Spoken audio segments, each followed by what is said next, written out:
Mariano a inscrit son 18e but de la saison samedi, Coiters, Emmanuel Foudreau, après les folles soirées européennes de ces derniers jours. Le retour à la L1 avec ce Lyon Amiens s'est parfois apparenté à de la torture, samedi, au Groupama, avec un déchet technique de tous les instants.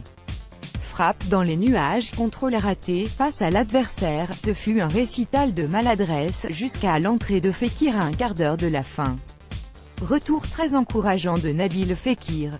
En seulement 15 minutes, impliqué sur le deuxième et le troisième but lyonnais, une frappe dangereuse sortie par Gertner, quelques différences en un contre un et une conservation de balle intacte. Avril 14, 2018 avec son meneur de jeu de retour sur le terrain, pour la première fois depuis le 25 février, l'OL est devenu irrésistible au fil des minutes, terminant la rencontre en trombe.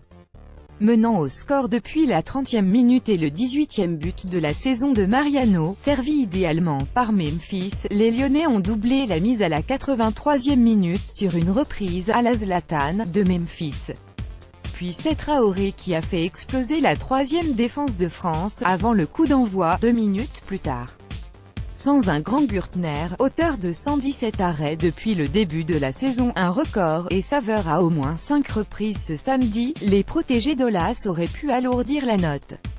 Ils méritent largement leur 5e succès de rang en L1, une première depuis janvier 2015. Avec désormais 4 points d'avance sur l'OM, si l'on prend en compte le goal average, l'OL semble avoir fait le bréac dans la course au podium. Le film du match All Stop et les flops sans être particulièrement brillant, Memphis a encore fait preuve d'une énorme efficacité.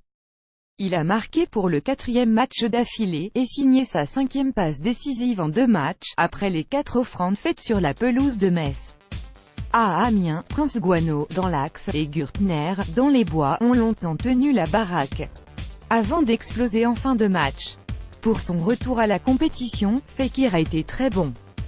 Pour faire simple, si l'OM gagne la C3 et termine 4e de l'1 pendant que Paris gagne la Coupe de France libérant alors la 8e place qualificative et si l'OL est exclu de compétition européenne, alors Amiens participera à la C3.